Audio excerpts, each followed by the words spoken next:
Hi guys, welcome back my channel. Today I will review the Young and the Restless Neck with the Bars, October 26th to 13th. Young and the Restless Y&R, for Friday, October 23rd, suggests that some established confrontations will bring a lot of tension. At Jabot, Kyle Abbott was surprised to find Summer Newman. Kyle insists he's worried about getting sick, but Summer wants him to cut off acting because she knows what he's doing. Kyle was flustered on Thursday's Young and the Restless episode, but Summer is happy she got out. She doesn't want to go through the same old thing with Kyle, thinking they'll be together forever when it's the Lola he wants. Michael Baldwin tries to extract information about Gloria Fisher Bardwell about her work in Hollywood. Gloria suggests that she is making herself indispensable and keeps things ambiguous.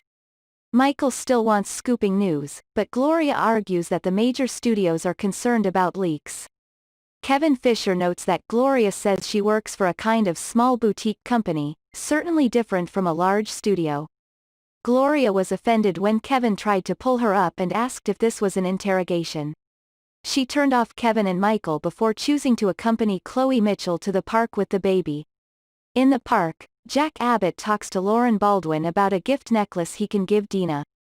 Jack is grateful for Lauren's help, but she's happy to be reunited with Dina with her emerald. Jack understood why Lauren was so reluctant to sell him the necklace, and Lauren understood why Jack was so eager to buy it. They discussed the unique compromise they came up with, involving a new journey for tearful love. After Lauren told the necklace's history, Jack wondered if she really took the legend seriously. Jack thinks about what that emerald means to Dina and how she always carries it with her. It doesn't feel like it's a magic story, it's a story about what's in the heart. Kyle was even more confused when he realized that this was about Lola. Yes, Lola, always Lola. You have never surpassed her, says Summer. Kyle wondered if Summer would talk to Phyllis Summers, but Summer argues she doesn't need to talk to anyone to see how Kyle feels. It's his body language and how he interacts with Lola. Summer has no doubts about Kyle whining to Lola about how Summer abandoned him, but Kyle assumes Summer abandoned him. Summer disagrees and assumes that Kyle is gone. She gave the text the night before their wedding, but Kyle argued that she was unreasonable. Summer admits seeing Kyle and Lola together at the Crimson Lights, so Kyle is reeling with Summer watching him. Summer assumed Kyle was bragging, but Kyle argued that she reassured him she had no doubts. Then he woke up alone and took notes. Kyle wondered if this was some sort of test to prove that he had never loved Summer.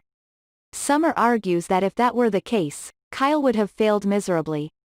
Summer screams she complains about Kyle going back to the dating app, and Lola suggests that he meet at the bar.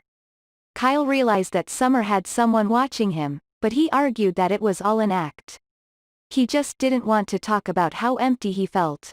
Kyle admits Lola really comforted him, but that was because Dina Mergeron had passed away. Summer is surprised and insists she is sorry because she knows how much Kyle loves her grandmother.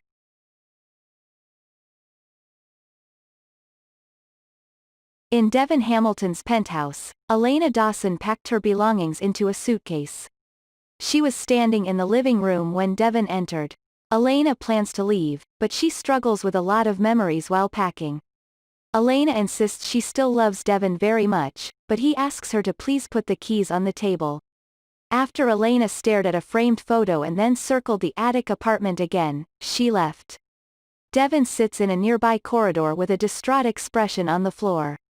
At Crimson Lights, Amanda Sinclair admitted to Nate Hastings that she had put the pieces together and was confirmed by Elena her doubts. Nate invited her to let him have it, but she just asked about his hand. Nate admits it was too early to say and wondered if that was really all Amanda had to say. Amanda didn't want to know how Nate could betray her cousin in the worst possible way and sleep with the woman who pulled Devon out of the shadows? Amanda insists she is in no position to judge, so she wishes Nate fully recovered and says goodbye to him. Next, Devon arrives and asks about Nate's injury. He hopes Nate can still be a surgeon. Nate suggested that it should take a while, but it should be fine. Devon mentions that Elena has moved out and thinks that Elena wants to know. Nate wondered if Devon thought he would take that as good news. Devon insists Nate can receive news in any way he wants. Nate thinks that Devon thinks Elena will move in with him now. I don't know, and I don't really care, says Devon. Nate apologizes for what happened to Elena and urges Devon not to spoil what he has with her. Devon thinks that Elena has taken care of it herself, so do Nate and Elena. Back in summer, she admits Dina's death doesn't change what is happening to them. Kyle defended the documents as harmless attempts to be kind to Lola. He thinks Summer blew everything up, but then he was summoned home by Jack. The summer has pushed Kyle away since they ended here. Jack ran into Gloria, Chloe and Miles Fisher at the park. After hugging the baby, Jack greeted Gloria and heard about her work with a Hollywood filmmaker, unless Jack had a lucrative offer to Jabot that could convince her to stay. Jack doesn't think he can compete with the Hollywood flashiness. He thinks it's the perfect place for Gloria because it's bigger than life. Gloria said confusingly, "It's definitely a place where anything is possible." Chloe then admits she urged Kevin to cut off feelings for his mother, but she felt like Gloria was trying to contain it. Gloria argues that she is alone. She longs for home and family. Devon goes back to the penthouse and talks to Lily Winters, who received an update from Amanda. Lily is really worried about Devon, but he makes it clear how upset he is and argues that he will not let this destroy him. Lily mentions that Neil Winters has done a lot of things he regrets after finding out that Devon and Hillary Curtis Hamilton are back together behind him.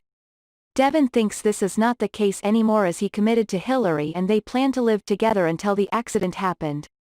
He thinks that Nate and Elena are only linked together. Devon is finished with Elena, but he needs time to process his emotions.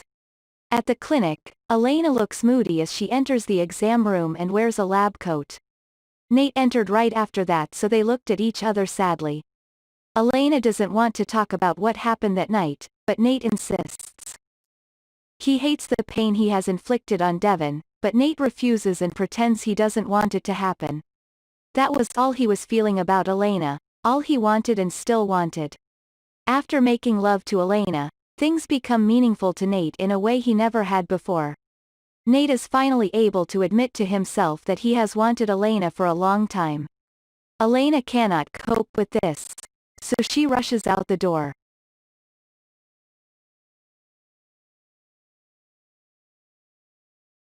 Meanwhile, Jack said as the Abbotts gathered at the mansion. He wanted a way to remember their last beautiful moments with Dina in the present, so he contacted a master jeweler to split the necklace into pieces, each one designed with a different family member. Jack feels renewed, so Lauren asks him to start a new chapter. She hopes that anything or anyone involved is magical.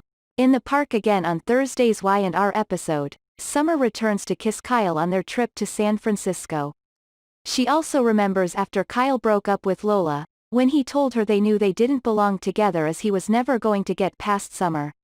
Summer reminisces about their proposal and then remembers the moment they finished their divorce papers.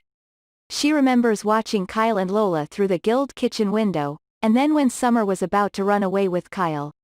Summer finally recalls the pre-Kyle texts and insists this could not be the way it ended for them. Kyle feels as if Summer knows her heart and intends to prove that she can trust him. Kyle is from Summer, so he feels confident that they will be together. Kyle, Ashley Abbott, Tracy Abbott and Abby Newman were all amazed at the new jewelry box inside. Jack explains that they will all have a teardrop side and Lauren will keep the main stone. After Kyle left in frustration, Jack cornered him and checked. Kyle helps Jack speed Summer's track and how she thinks he still loves Lola. Kyle assumed that this may be the karma for all the times he does things without ever having to pay for them. This time Kyle protested that he did nothing and paid the price anyway. Jack talked before Kyle decided to take his next action. Back at Devon, he ends his business call before speaking to Amanda. She wants to see how Devon does it. Devon promises that he's fine and has too many good things to focus on in his life. Amanda doesn't believe in Devon and intends to turn herself into a nuisance. Devon doesn't think Amanda could be a nuisance and really wants her to join him on a trip to New York. He has a new LP artist he wants to look at and hopes Amanda will come along with. At the Chancellor Mansion again, Kevin and Michael considered the possibility that they had just been tied to Gloria. When Gloria arrives, Michael and Kevin make sure they're really excited when she's back. When Gloria went upstairs, Chloe spoke privately with Kevin and Michael. She insisted they were completely right about Gloria, who was definitely hiding something. At the cafe, Jack told Lauren that the jewelry was destroyed. He also reflects on Dina talking to him in a dream and giving him peace. Young and the Restless spoilers say that Summer and Kyle still have a lot of drama ahead, so stay tuned for Y&R. The Y&R channel is your only source for thrilling Young and the Restless news and updates.